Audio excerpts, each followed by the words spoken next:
Zaira es una médico general y doctora en ciencias biomédicas. Es feminista y neurodivergente. Estudió virología computacional y bioinformática y durante su doctorado en el Instituto de Biotecnología del UNAM, recientemente doctorada y graduada, describió el viroma eucarionte oral y fecal en niños durante su primer año de vida y también es miembro activo de Covigen-Mex. Eh, la doctora Zaira ha sido autora de varios artículos, capítulos de libros y coautora de otros muchos artículos. Entonces tiene un currículum realmente impresionante y bueno, te admiro mucho a todos los del blog, pero como tú presentas, te toca recibir la mayor parte de los elogios. Pues muchas gracias por la introducción tan bonita y por la oportunidad de presentar en este congreso. Creo que justamente para todos los que estamos aquí, la meta es poder hacer de la ciencia algo más fácil de entender, más público, que sea accesible para todos.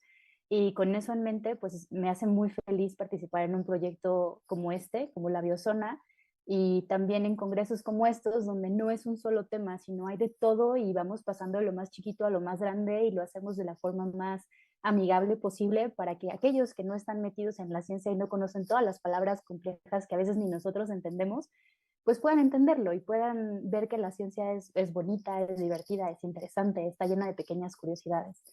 Entonces, pues muchas gracias Biosonos por organizar el congreso y muchas gracias a todos los que están aquí. Y bueno, bienvenidos sean. Mi plática va a ser, el título es un poco engañoso porque si bien voy a hablar de eso, la realidad es que les voy a contar un poco de todo lo interesante para mí en los virus y que tienen impacto en nosotros, ¿no? Que realmente es como, qué padre curiosidad. Entonces, sin más introducción, creo que podemos ir empezando.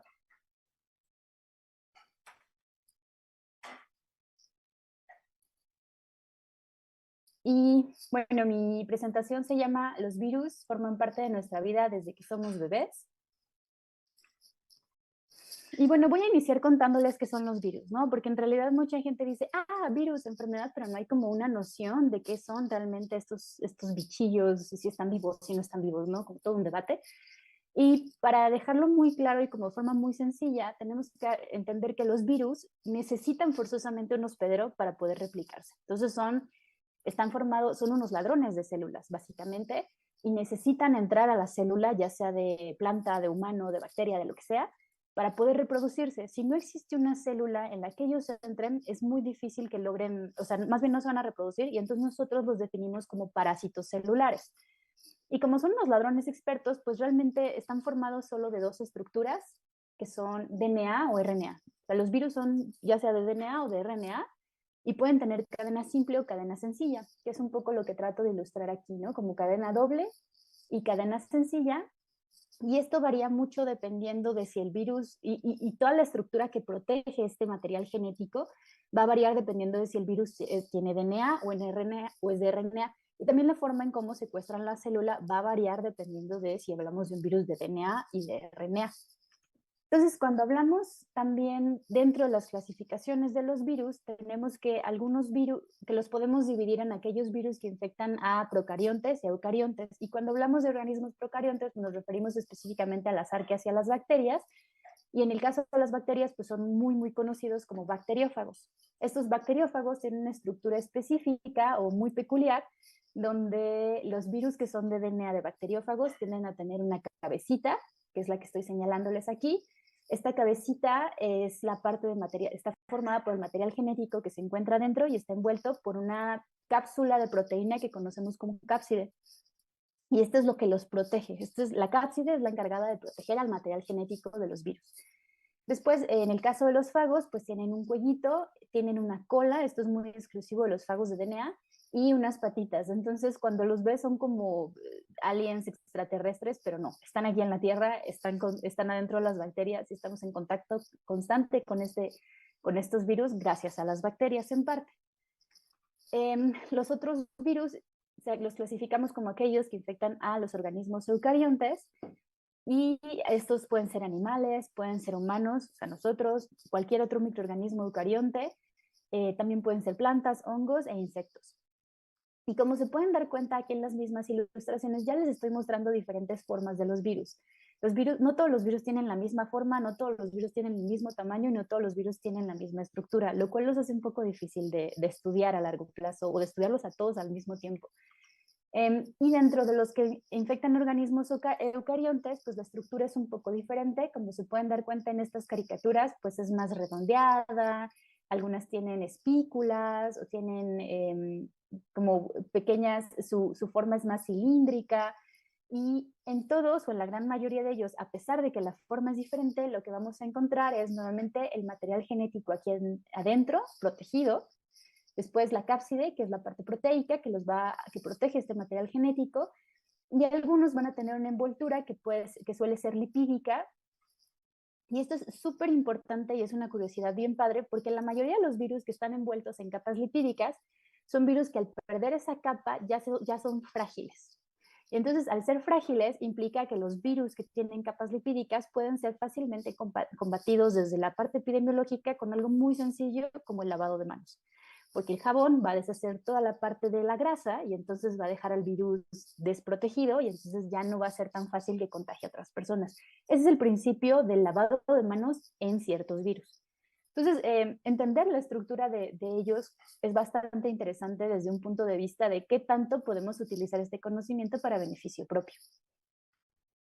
Entonces, saltando un poco, les voy a contar que, pues bueno, solíamos creer que la mayoría de los virus, o conocemos a los virus como estos agentes malvados que causan enfermedades, y ay, no, pues le dio un virus y por eso está en su casa y tiene que usar cubrebocas, o ay, no, le dio un virus y por eso está en el hospital. Hay diferentes tipos de virus, ¿no? Pero la realidad es que no todos los virus van a causar enfermedades y hay que saber cuándo sí causan enfermedades, cuáles son las características de estas enfermedades. Pues generalmente una infección viral va a ser autolimitada. Esto quiere decir que va a durar de 3 a 5 días, máximo 15 días, en algunos casos, por ejemplo, las respiratorias, pero suelen ser ciclos que se limitan solitos y por lo tanto, como son muy autolimitados, pues no requieren no hay un tratamiento como tal. No tienes que, en algunos casos, por ejemplo, en la influenza sí hay un tratamiento que disminuye la capacidad de replicación del virus, pero no elimina el virus. Entonces, la mayoría de los tratamientos virales se dedican a eso, se dedican a disminuir la capacidad de replicación viral, pero el virus no desaparece de nuestro organismo, solo no se está replicando tanto y eso acorta el tiempo que dura una enfermedad. En la mayoría de los virus, en realidad, el tratamiento es sintomático. Eso significa que si bien no hay un tratamiento, no hay antibióticos, no hay antifúngicos, o sea, nada de eso le va a servir. Si usted tiene una enfermedad viral y le dicen, no, pues ahí le va la ceftriaxona, no le va a servir. O sea, la ceftriaxona no sirve contra los virus, eso es mentira. Pero el tratamiento es sintomático. Y entonces, como la mayoría de los virus presentan síntomas o hacen que nuestro cuerpo reaccione, el tratamiento más común es paracetamol. Y no es un cliché médico, es que realmente sirve mucho. Es antiinflamatorio, ayuda con la fiebre, ayuda con el dolor, que son varios de los síntomas principales en una enfermedad viral. Después, muchos virus son altamente contagiosos. Los podemos contagiar de diferentes formas y la realidad es que, no sé si ustedes lo han notado, pero si están en el trabajo, en la escuela y fulanito llega enfermo, cuando menos se dan cuenta ya hay 5 o 6 personas más que también se enfermaron. Eso es un virus. Un virus son contagiosos, están en el ambiente y están a la caza constante de células que los dejen replicarse, porque a final de cuentas todos los organismos buscan eso. Y generalmente los virus suelen ser más frecuentes en personas pequeñas o en ancianos. O sea, nosotros lo decimos médicamente en los extremos de la vida, pero esto implica más bien que es un sistema inmune un poco menos adaptado, menos fuerte, por decirlo así, y por eso es tan común tanto en los niños chiquitos como ya en los ancianos. En la etapa adulta no es tan común que las personas se enfermen de virus, a pesar de estar constantemente expuestos a estos. Dentro de los síntomas más comunes de las infecciones virales tenemos el clásico dolor articular o muscular, lagrimeo de ojos o molestias en los ojos, síntomas intestinales que pueden variar entre diarrea y vómito, suelen o pueden haber manifestaciones dermatológicas, como es el caso de la varicela, del sarampión. Puede haber fiebre, en la mayoría de los casos hay fiebre, y bueno, el clásico cuerpo cortado, escurrimiento nasal, tos y manifestaciones de la vía aérea. Y como les contaba, pues son altamente transmisibles.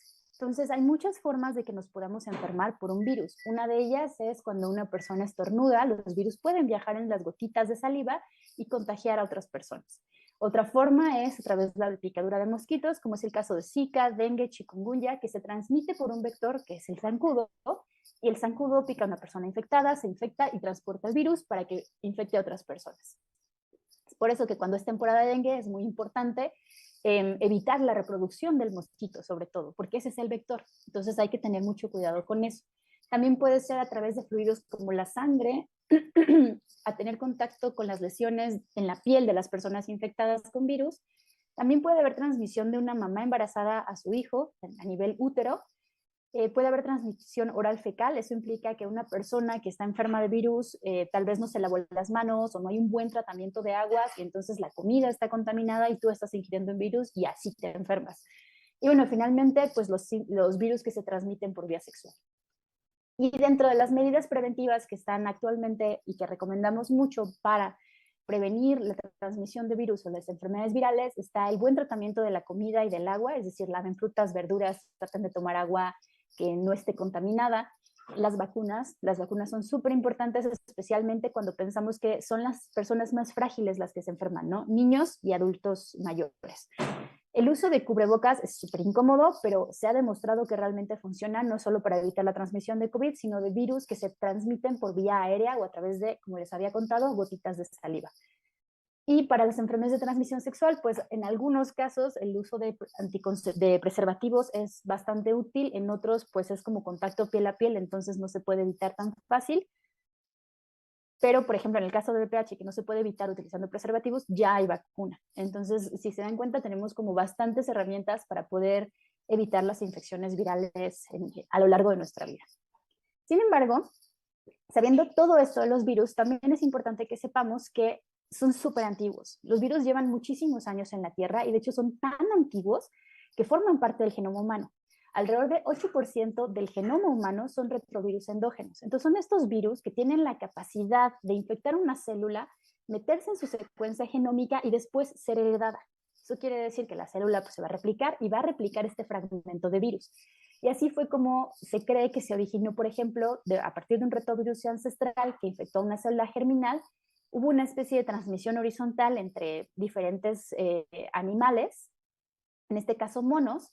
Se infectó un mono que después infectó a otro y esto a través de la evolución se fue acarreando hasta que llegó a nosotros como una especie de herencia genética. Y esto es súper interesante porque de hecho se han encontrado retrovirus que tienen funciones fisiológicas en el cuerpo humano, inclusive en los mamíferos. Entonces tenemos que, por ejemplo, cuando hablamos de evolución y pensamos en estos simios que se contagiaron y que después este retrovirus fue evolucionando junto con los monos, pues nos damos cuenta que hay un retrovirus que ayuda a la diferenciación y función de neuronas corticales. Entonces, mucho de lo que nosotros hacemos a nivel de corteza cerebral y cortical, pues es gracias a un retrovirus. O sea, esta diferenciación celular está muy relacionada con un retrovirus. Y también, un poco más atrás en la historia, pues se cree que un virus infectó a un animal que no era mamífero y que gracias a esta inserción del retrovirus en el genoma es que se puede formar el sincitio trofoblasto.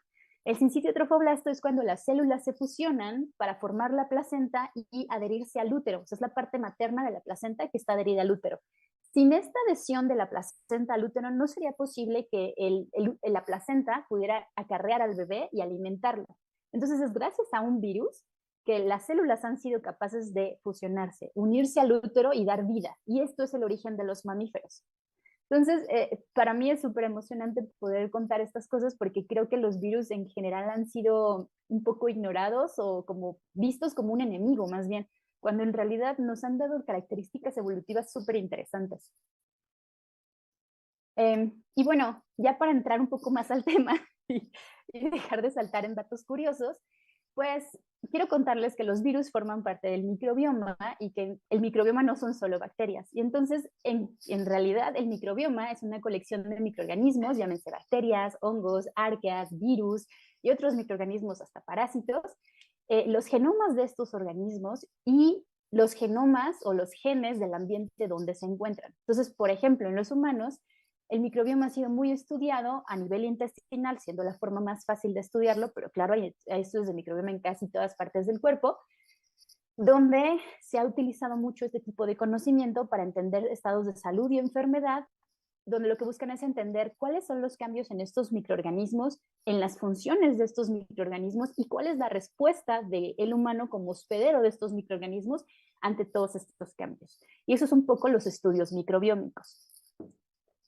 Y bueno, gracias a estos estudios hemos descubierto o descrito que los niños en edades muy tempranas, desde el momento en el que nacen, ya están expuestos a microorganismos. Y esta exposición a microorganismos es súper importante para el moldeamiento inmunológico y celular de los niños a lo largo de su vida. Entonces, justamente cómo se coloniza un niño, cómo entran los microorganismos y la forma en cómo está expuesto, va a moldear muchísimo la respuesta y la salud de esta persona a lo largo de su vida.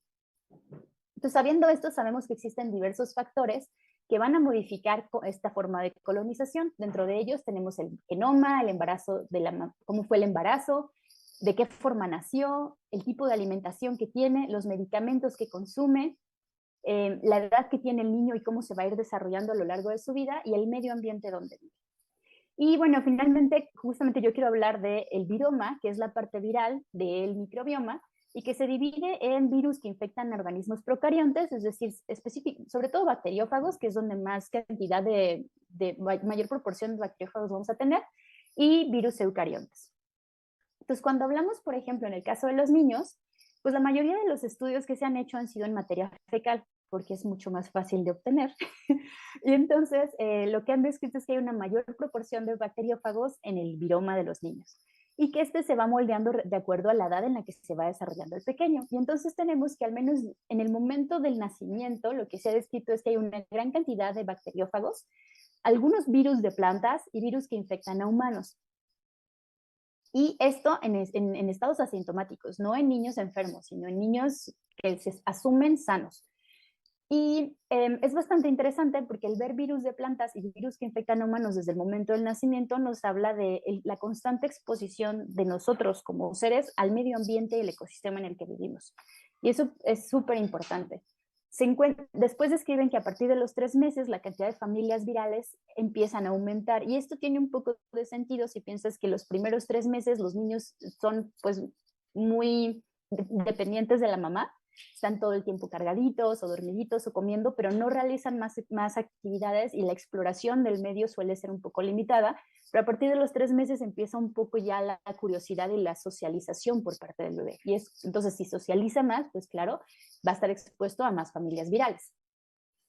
Después, a los 6 meses, han descrito que hay un aumento de riqueza en las familias virales eucariontes y una disminución en el número de familias de bacteriófagos. Y esto asumen que es un poco por la introducción de otros alimentos. Entonces, a los 6 meses ya empiezan los niños a tener dientes, algunas mamás ya empiezan a dar otra cosa que no sea leche materna. Entonces, esto, claro, va a aumentar la cantidad de abundancias virales que encuentran. Y en el caso de los bacteriófagos, se cree que es un poco la disminución de la ingesta de leche más la otra comida que genera una especie de equilibrio en la población bacteriana y que por esto disminuyen los bacteriófagos. Y a los 9 meses, pues ya hay un aumento generalizado de todas las familias y todas las especies. Y bueno, esto creemos que está muy relacionado justamente con la exploración, ¿no? El niño empieza a gatear, a meterse todo a la boca y entonces obviamente todo va para adentro y ahí se va a ver. Pero todo esto que les he contado ha sido en niños asintomáticos. Entonces es súper, súper interesante pensar que estamos en contacto constante con virus sin enfermarnos. Y bueno, finalmente, muchos estudios, incluyendo el que yo hice durante mi doctorado, dentro de las cosas que destacamos es que el viroma es súper independiente, súper personalizado y tiene una diversidad muy marcada de virus de plantas y que infectan a humanos. Entonces, esta independencia y esta personalización creemos que está muy relacionada al ambiente donde vive cada persona y a los genes de cada persona y a las costumbres de cada persona. Entonces, esto nos lleva a pensar que, aunque tenemos un ecosistema dentro, que es nuestro microbioma, pertenecemos a un ecosistema que es todo el bioma donde nos encontramos y que todo eso nos va a afectar al moldeamiento, a lo que estamos expuestos, a cómo se va a entrenar nuestro sistema inmune y nuestras células. Entonces, es muy interesante pensar que tenemos microambientes que van a ir moldeando todo nuestro ecosistema interno, incluyendo a los virus. Y bueno, para finalizar, pues les agradezco mucho y quiero que se lleven todos estos puntos súper importantes a su casa, ¿no? El primero, los virus no se tratan con antibióticos. Si ustedes tienen un dolorcito de garganta, pero no hay una secreción que huela raro o que sea con pus o que sea muy, muy específica de bacterias, no necesitan antibiótico. Por favor, no tomen antibióticos si no los necesitan. Los virus, el otro es que los virus forman parte del microbioma y no todos y no siempre van a causar síntomas, que eso ya lo estamos describiendo muchísimo. Los virus no son el enemigo de enfermedades que todos creíamos. Y bueno, estamos en contacto constante con especies virales desde que nacemos e inclusive desde antes que naciéramos. En la historia de la humanidad los virus han estado presentes. Y finalmente los virus de plantas pues están muy presentes en el ambiente y por lo tanto nosotros estamos en contacto constante con ellos. Los comemos, los tomamos, los respiramos, están en todas partes y pareciera que ellos están entrando y saliendo constantemente de nuestro organismo. Muchas gracias. Muy bien, tenemos ahí varias preguntas. Bueno, yo tengo varias y por ahí Mario también tiene una. Mientras vayan escribiendo, aquí tengo una de Mario. Muchas gracias por tu presentación. Si notarán, hay un numerito abajo de las diapositivas por si tienen una pregunta específica. Voy a ahorita a dejarme ver. Y la pregunta de Mario es, ¿por qué hay virus que son específicos de algunas especies? ¿Es una característica del virus o de la especie lo que da esta especificidad? Es una muy buena pregunta. En realidad es una mezcla de dos cosas. O sea, para que un virus se pueda replicar, necesita que existan receptores que le permitan entrar a la célula. Entonces, el virus tiene que tener la llavecita y la célula tiene que tener la cerradura. Si no, no hay forma de que el virus entre. A esto nos referimos con receptor. Pero una vez estando adentro, también necesita la maquinaria necesaria y la permisividad de replicación.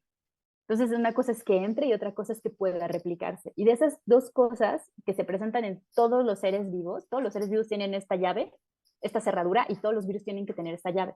Entonces, hay situaciones, claro, donde la evolución viral los ha llevado a ser súper específicos de una especie o de un género, ¿no? Como el virus del pollo, por ejemplo, porque tienen esta llave especial. Sin embargo, es posible que muten, como en el caso de la influenza, y la llave se modifique de forma que pueda entrar a cerraduras humanas.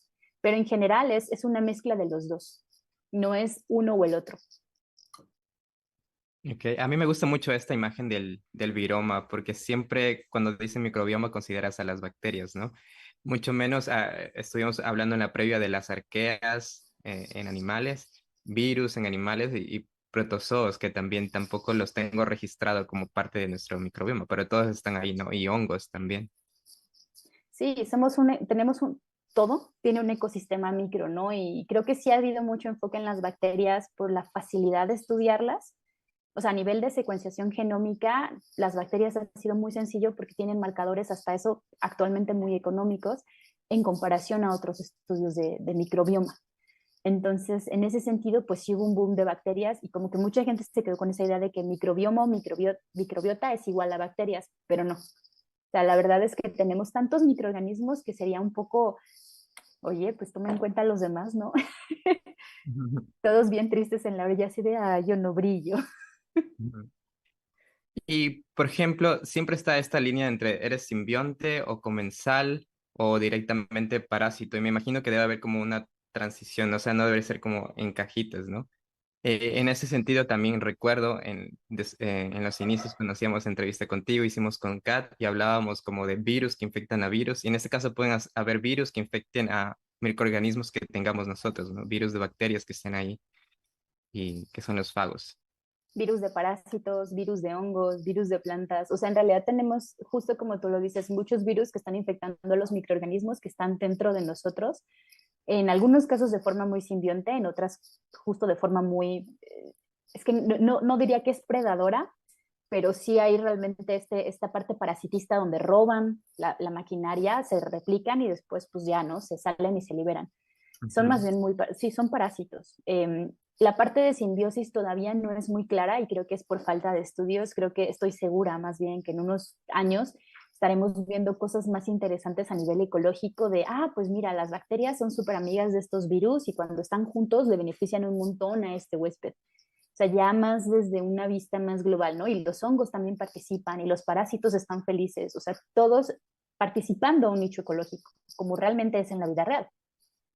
Sí, es interesante, ¿no? Ver esta nueva visión de la salud humana como un ecosistema, entenderlo no solo como un organismo aislado, sino como un ecosistema. Y estos microbios tienen que estar ahí y el balance, la salud depende mucho del balance de esta cuestión. Entonces, Sí, a ver si hay más comentarios. Ajá, continúa. ¿Ibas a decir algo? que un poco el término que define eso que tú acabas de mencionar es holobionte, donde justamente tenemos un ecosistema dentro de nosotros, pero nosotros pertenecemos a un ecosistema más grande y somos esta entidad en medio, entre la espada y la pared de los ecosistemas, casi casi el sándwich ecosistémico. Ujú, cajitas dentro de cajitas. La otra pregunta que tenía es en términos de un poco de, no sé si fisiología celular, pero ¿cómo se mide la simbiosis? Porque para que haya una simbiosis tiene que haber como un beneficio del organismo de parte en específico de esos virus, ¿no? ¿De qué manera ayudan los virus? Si lo puedes, creo que lo mencionaste un poquito, pero ah, Depende del virus. O sea, en el caso de los retrovirus endógenos es bastante claro que algunos, no todos, han ayudado a dar características evolutivas, ¿no? Y que la expresión de estos segmentos que ya están integrados en nuestro genoma favorecen a ciertas funciones. Pero ya cuando hablamos de otros virus, o sea, por ejemplo, los virus eucariontes, se ha visto que, por ejemplo, estar enfermo de algún virus disminuye la capacidad de replicación de otro virus. Entonces, no es como tan beneficioso porque al final de cuentas estás enfermo, pero al mismo tiempo disminuye la estás enfermo de multiinfección algo menos feo. un poco. Hay una Algo familia más bonito. llamada anelovirus que la han estudiado muchísimo y han tratado de relacionarla justamente con un buen entrenamiento del sistema inmune a nivel respiratorio. Se han tratado de ver si las personas que tienen mayor cantidad de anelovirus son aquellas que desarrollan menos asma, menos alergias, etcétera. Pero son estudios, la verdad es que a nivel de virus todavía estamos muy en pañales en comparación a lo que se ha hecho con bacterias y también muy limitados. Estudiar el viroma es súper costoso en comparación a estudiar bacterias y costoso económicamente y también computacionalmente. No existen muchas herramientas para hacer análisis virales, entonces casi todo te lo tienes que echar muy manualito, escribir tus propios programas, cambiar entre softwares y todo. Entonces, esto de en pañales, pues es algo que tiene que ir evolucionando y seguro en el futuro van a haber más respuestas justo así, ¿no? Justo lo que a mí me gustaría hacer a futuro es eso, ¿no? Tratar de ver respuesta celular y respuesta inmune a nivel genómico, como de microRNAs, long codings, mRNAs, todo, ante la presencia de un virus, para poder entender justamente este papel simbionte ecológico. Ujú. Ahí está interesante, son muchas cosas que quisiera comentar, pero lo que mencionaste al inicio, esto de que te da como, por ejemplo, esto de pasar a mamíferos y que esto de que seamos mamíferos tiene mucho que ver con los virus, me habla como de una simbiosis, pero como una, algo evolutivo, o sea, a mayor escala que la ecológica, porque estamos hablando ya de millones de años, no solamente como las interacciones de miles de años que hay en las interacciones ecológicas. Entonces, es como esa transición entre la ecología y la evolución. Yo creo que hay muchas preguntas que se van a desprender ahí conforme se vaya estudiando más al respecto y que tengamos más poder de cómputo también para poder hacer los análisis de muchos genomas al mismo tiempo, que creo que ahí está una de las cuestiones. Y que se hagan más baratos. ¿Sabes qué? No, también voy a aprovechar aquí unos minutos para hablar, ya que tenemos. No es solamente la cantidad de datos, porque en mi campo siempre estaba este debate de si son las esponjas primero o si fueron los tenóforos, el grupo hermano de los animales, y recién se está asentando esto de que fueron los tenóforos, porque antes de eso la batalla era como, mira, hice este análisis con más datos y me salió esto, y otro grupo decía, bueno, yo lo hice con más datos todavía y me salió esto, y iban así. Entonces lo que hicieron los investigadores ahora de los tenóforos fue cambiar un poco, no mirar al nivel como de genes y así, sino a nivel cromosómico. Estas fusiones de cromosomas que no ocurren tan seguido a nivel evolutivo. Entonces, contando esas funciones de cromosomas que una vez que ocurren ya no se pueden deshacer, entonces como un número, algo medio fijo ahí, que ya sería cuestión de debatir cuáles son las minucias de ahí, pero al menos por ahora se puede ver que los tenóforos divergieron primero y no fue con cantidad de datos, sino como cambiando la forma de ver los datos. Que a mí me gusta decir paradigma, pero a los filósofos no les gusta cuando uno dice la palabra paradigma, porque el parece es una palabra muy seria que no se debe usar a la ligera. Ah, por aquí ya hay una pregunta de Sofía Terán. Al final mencionaste que se ha estado estudiando que los virus en las enfermedades no son siempre los responsables de síntomas. En esos casos, ¿quiénes son los que producen los síntomas? No, más bien cuando tú te infectas por un virus, puedes tener síntomas y eso es por tu sistema inmune, o puedes no tener síntomas y eso también es por tu sistema inmune. Y ahí es cuando el virus se está replicando dentro de la célula. Entonces puede ser una persona que está infectada y es asintomática, como lo vimos en la pandemia. Estas personas que no tenían síntomas de COVID, pero eran super spreaders porque andaban pues, asintomáticos, bien relajados, repartiendo el virus, ¿no? Pero está la otra historia donde no sabemos si se están replicando o solo están como miembros del ecosistema de una forma constante y hay como cierto nivel de tolerancia, ¿no? O una replicación muy pasiva. Y ahí es donde estamos un poco todavía como nublados en conocimiento, donde todavía hay mucho campo para explorar qué es lo que está sucediendo, inclusive en la parte asintomática, qué es lo que está sucediendo que una persona no desarrolla síntomas o sí desarrolla síntomas, si es el mismo virus. Inicialmente creemos que es un tema de título viral, como que, ay, pues tienes menos virus y por lo tanto, pues no tienes síntomas, o ay, tienes muchísimos virus y por eso tienes muchos síntomas. Y si bien esta asociación es cierta, pues no es una regla en todos los casos. Entonces ahí es cuando tenemos que ver qué está pasando a nivel de respuesta del hospedero, no tanto del virus. Entonces, para mí lo que es importante es que entiendan que una, estamos en contacto constante con los virus, así no nos están infectando, así no estemos presentando síntomas, ellos están. Y justamente de ahí viene esta pregunta de si hay o no una simbiosis.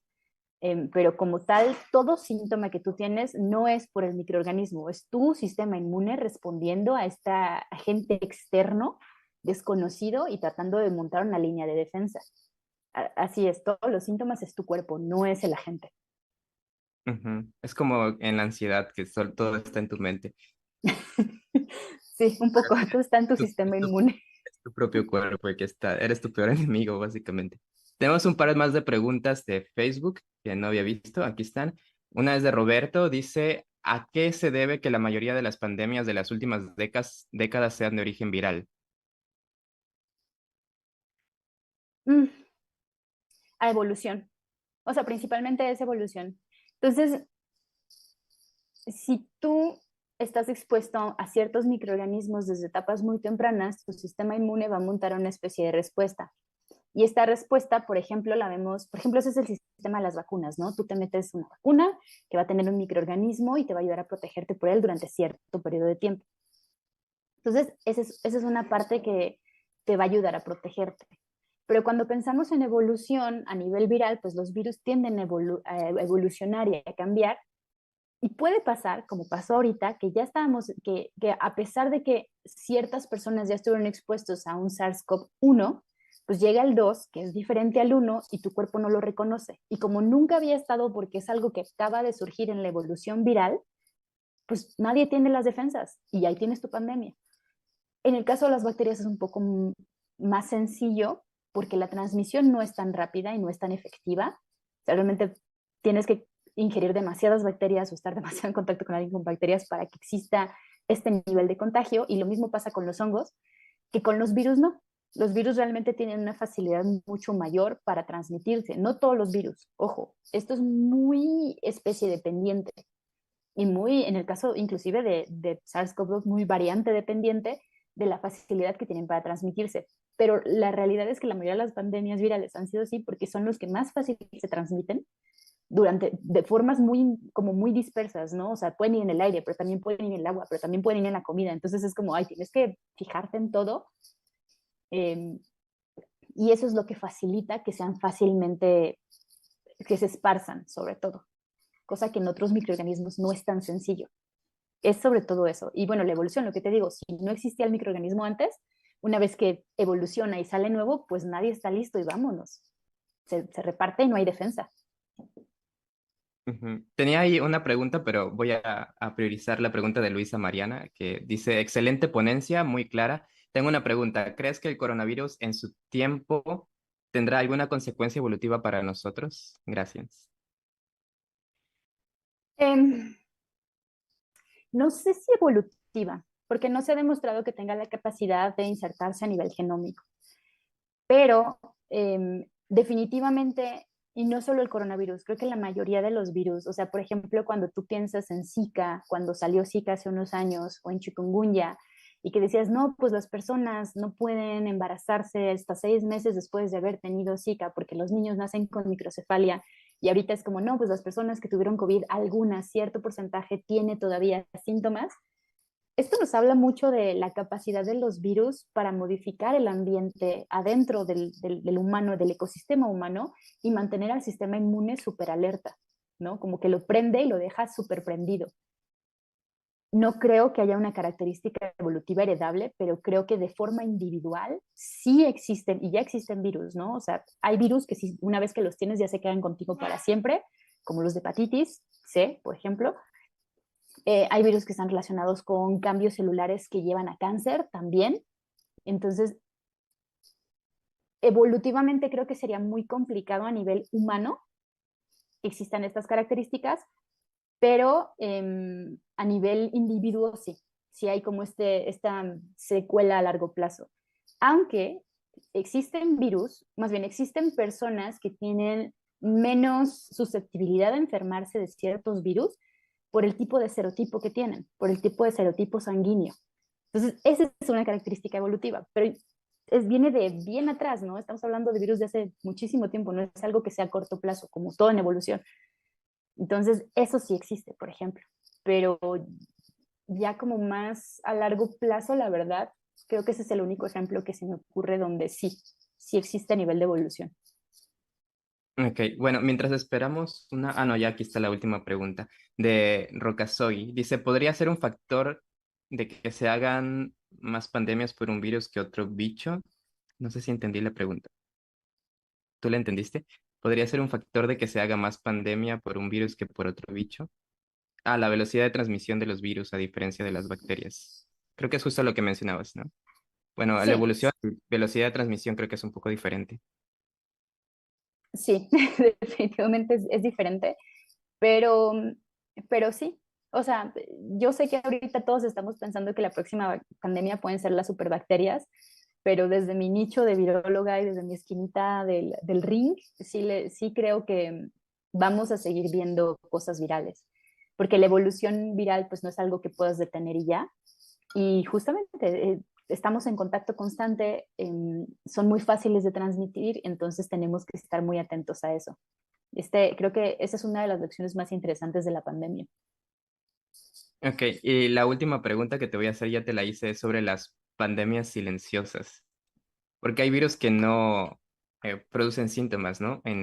Pueden haber pandemias que se propaguen en la población sin que nadie se dé cuenta, quizá solamente creando un pequeño resfriado, digamos, que se confunda con gripe y al no ser demasiado mortal, digamos, no alza las alarmas, pero en realidad se propaga por todo el mundo, pasa y se queda ahí en el genoma y nadie nunca se dio cuenta de que hubo una pandemia. ¿Eso puede pasar? Eh, pues la gripa es un virus, o sea, la mayoría de las veces que nos da gripa es por un virus, la mayoría de veces que nos da una diarrea es por un virus. Em, pero recordemos que para que sea considerado pandemia tiene que estar en diversas partes del mundo y casi que al mismo tiempo y con brotes de casos muy altos. Si no, ya no se considera como pandemia, ¿no? Puede ser endemia. eh, entonces, creo que así como una pandemia silente, no, porque para empezar, no si no hay síntomas no va a sonar la alarma y entonces pues no nos vamos a dar cuenta, lo que tú dices. Si no hay síntomas, nadie lo va a pelar, ¿sabes? Y después, si no se esparce en gran parte del planeta, tampoco lo van a pelar. O sea, existen virus que llevan, en África, por ejemplo, el virus de la rabia, eh, o el nepovirus, por ejemplo, son virus que llevan mucho tiempo generando problemas, muertes, enfermedades, etcétera, o monkeypox, y no había suficiente foco en estos virus hasta que saltaron a otro lugar. Ujú. Entonces, hasta Pues que, hasta que el dejan mismo de ser endémicos, pues ya como que el interés salta, ¿no? Entonces es muy difícil que caches una pandemia si no hay síntomas y no te enteras. En dado caso, creo que hablaríamos más de si un virus específico es parte del microbioma de todos. Sí, porque por ejemplo el mismo ébola, que es una enfermedad horrible, y solamente cuando hay picos de contagio, como miramos así de, ¿qué está Uh pasando? -huh. Y ya después decimos, ah, no pasó nada, y seguimos con nuestra vida, cuando por allá están las cosas bien feas. Y Exacto, pero porque es endémico. Entonces, para que salte a pandemia, tiene como ciertas reglas que, que difícilmente el supuesto que estás planteando podría ser. Te digo, en dado caso diríamos más como, ah, no, pues este virus lo tienen todos, es muy ubicuo y todos lo tienen y ya. Que es un poco, creo, lo que sucede con anelovirus, que muchos tienen anelovirus. Abraham Torres dice del 1 al no salgas de casa, ¿qué tan posible es The Last of Us? ¿Del qué? Del 1 a no salgas de tu casa. ¿Pero qué tan posible es que? La serie de The Last of Us. Ah, cero posible. Ujú. Perdón, pero es que esa serie tiene muchas incongruencias. Solo es visualmente atractiva. Y Paco, ¿cómo se llama el tipo que todos están obsesionados con? Bueno, Ah, la otra Pedro. pregunta, ahora sí, ya para cerrar, es, hablábamos de evolución de los virus y esas cuestiones. Ahora con el COVID, quizás porque le estuvimos prestando demasiada atención, pero vimos lo rápido que evolucionan los virus. ¿Esto es normal o es algo que para COVID fue único, la evolución súper rápida? No, depende de si el virus es de DNA o de RNA. Los virus que suelen ser de RNA no tienen una RNasa para corregir errores en la copia y entonces tienden a mutar muchísimo más que los que tienen DNA. Pero de todas formas, sean de DNA o de RNA, la tasa de evolución viral depende muchísimo de la especie que estés viendo o la familia que estés viendo y el tipo de célula que infectan. Pero en general, la mayoría de los virus sí mutan bastante. No es como una sorpresa la mutación, no. De hecho, tienden a mutar, tienden a recombinarse, tienden a cambiar. Algunos tienen mutaciones que inclusive eliminan marcos de proteínas y como ya, no me sirves, bye, ¿no? Es bastante común. Nada Ujú. más lo que tú dices, en COVID nos dimos cuenta y le prestamos mucha atención, pero tal vez si hubiéramos empezado a hacer metagenómica viral y seguimiento genómico a otros virus desde hace un montón, justamente nos daríamos cuenta que tienen muchísima mutación. Ujú. Veloz. A lavarse bien las manos con agua y jabón, dice Sushi Rock. Ah, ya, bueno, ahora sí, ya la última. ¿Cuál es tu virus favorito? Con eso sí nos podemos despedir. Mi virus favorito. Esto le preguntó Sara Scarlett Pérez. Eh, es que tengo muchos virus favoritos. Como toda la vida me cuesta mucho trabajo tener algo favorito. Creo que últimamente el que más he estudiado ha sido rotavirus por su impacto en diarreas en niños, por su impacto económico y de vacunación en países de bajo costo. O sea, en países de low income countries o de bajo ingreso, es un virus que tiene una mortalidad muy alta. Y a pesar de que existen programas de vacunación, a pesar de que existen campañas y cuidado y todo, la mortalidad se ha mantenido.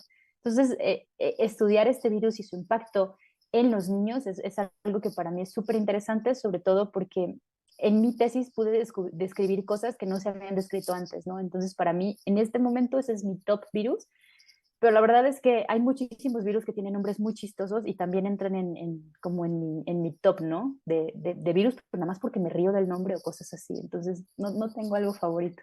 Ujú. Me gustan los virus gigantes, mimivirus y esos. Sí. Bueno, pues justo te iba a preguntar cuáles son los países de bajo costo. Yo me quiero comprar un país. Ay. Todos, Ujú. todos, en esta economía el sueño. Bueno, muchas gracias, Sai, por esta plática tan interesante. Recuerden que pueden leer las entradas de Sai, la Viroloca, en el blog. Entran ahí. De hecho, Luciferaza lo puso ahí en Facebook. También tenemos varios episodios. Pueden buscarlos ahí en nuestro podcast. Si quieres decir unas palabras finales en redes sociales, algo que quieras comentar ya para pasar a la siguiente ponencia. O un Ah, chao. no. Muchísimas gracias a todos por la oportunidad de exponer, por escucharnos, por darnos chance de hablarles un poco de las cosas que nos apasionan desde nuestro corazón muy ñoño. Muchas gracias. Muchas gracias.